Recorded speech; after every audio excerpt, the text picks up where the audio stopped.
Your Excellency, the President of the Republic of Kenya, fellow leaders of the people of Kenya, na wananchi wote wa Kenya kwa jumla, hamjambo. Hamjambo tena. We are opening a new chapter of the book we started writing in March 2018.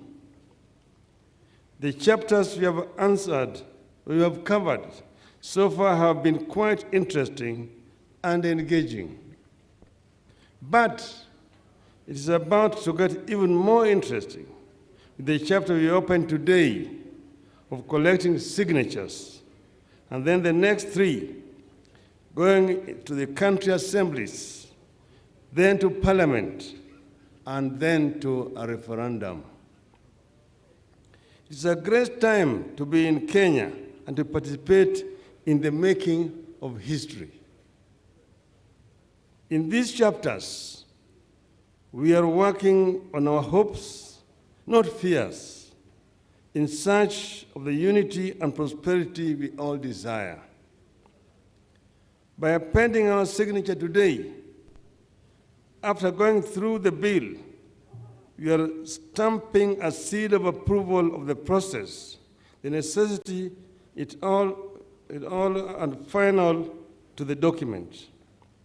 I appeal to the patriotic Kenyans to come out in record numbers and append their approval in a record time so that we move to the next chapter. I have worked with our people in the processes of change like this one for a long time, and I know for a fact that Kenyans are not slow learners when it comes to seizing the moment for change. I am confident that Kenyans will close this chapter in a record time. At all times, remember that we are doing it in the middle of a pandemic. Throughout this period and beyond, let us pay attention to the COVID-19 protocols.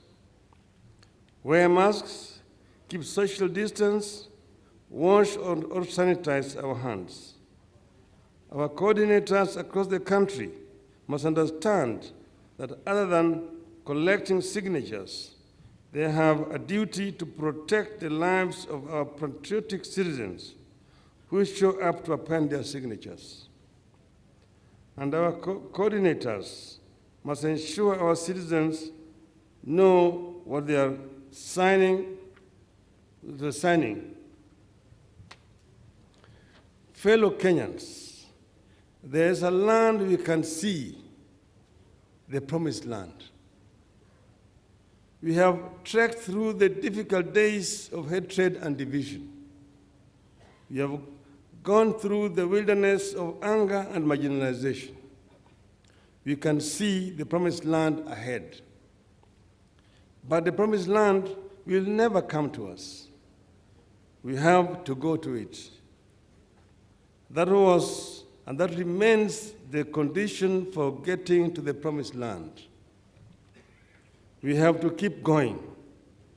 We have got to keep going, keep moving forward, never fearing what lies around the corner.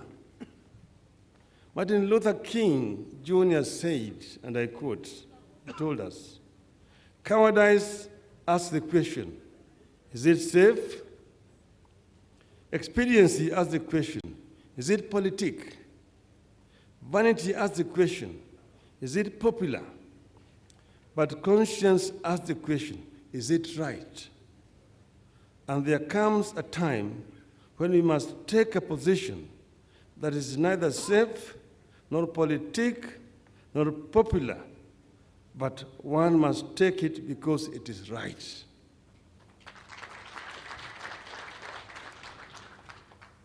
Tumetoka mbali, mliona kule tulitoka. Kulikuwa Kasarani, na baadaye kukaja Uhuru Park. Kisha tukaja Harambee House. Alafu tukashikana mkono. Na tukasema Yaliyopita si ndwele. Tugange yaliyomo na yajayo. And we said we're not going to go back in this. It's a legacy we want to bequeath to the people of Kenya, to unite the people so that they can become one people. So that a name does not elicit anger, pain, or happiness only. So that each and every child born in our country, irrespective of their socio-economic status, has equal opportunity to realize their God-given abilities. That all our people can live peacefully. They can access health care, irrespective of their financial status. This is what we said that time, after those lengthy deliberations with my brother. And there have been now prophets of doom. Oh, this constitution is creating an imperial presidency, recreating it.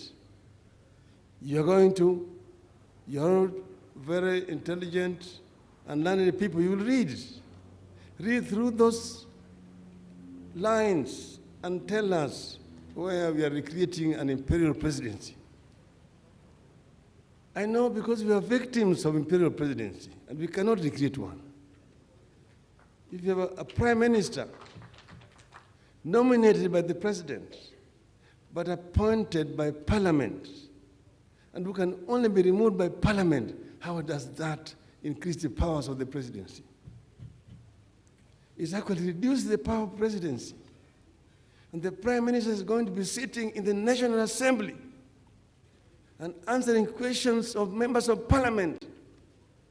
And every week going there, prime minister's hour. How I enjoyed that interaction with members of parliament. And they also enjoyed coming to provoke me so that I could blunder.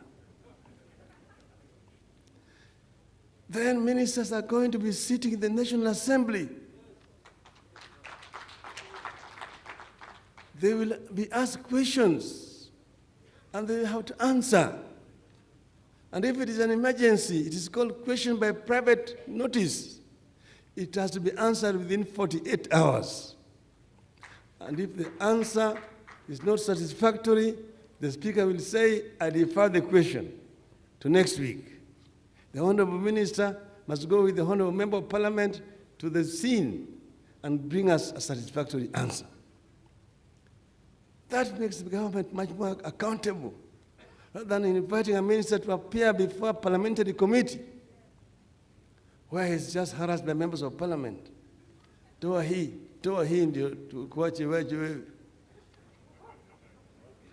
This is something that is going to be something new in our view, and we think it's improving. Or you are eroding the independence of the judiciary. How? The executive is there, the legislature and the judiciary.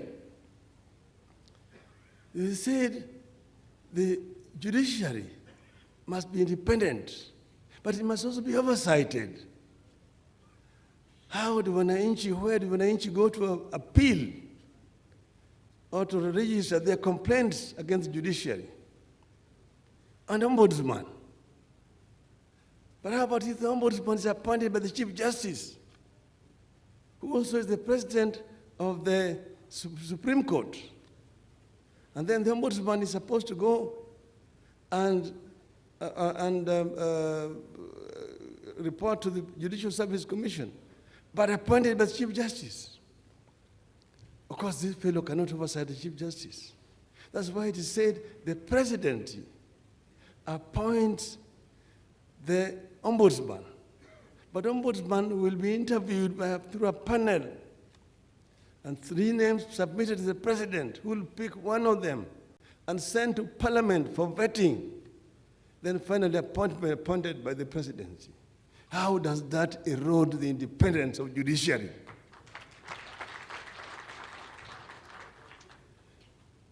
Many other things have been said about this. It is dividing the people of Kenya. It is not addressing the issues of the common man, Mama Mboga, the Juakali, the watu wa wheelbarrows, and so on. Those are issues which are legislative, not constitutional matters. And each and every government will come with their policies. Those are not things you put in the Constitution. So what we have picked out are issues which are completely essential to improve governance in our country. Oh, the Electoral Commission is going to be appointed by political parties. Everybody among you here who have been around since we introduced multi-party politics in this country will agree that the most transparent elections in our country were those of 2002, conducted by an electoral commission appointed through the IPPG process. The President Moi had already appointed 10 members. The opposition appointed 10, 3 for Kenya, 3 for Dasili, 3 DP, and 1 Kenya Social Congress. 10. So they were checking the other 10 who have been appointed by President Moi. And therefore it was fairly independent because they were counter-checking each other. If you go to Mexico, that is the thing. In many countries, that is the formula, because the political parties are the actors. In this world, there's nobody who's neutral. Even if you give the Pope the ballot, the Pope will go into the ballot box there and will vote for somebody. So everybody, there's nobody who is neutral or appoint an independent panel to appoint these people. Let them be independent. How? They will counter-checking each other. And political parties will consult among each other.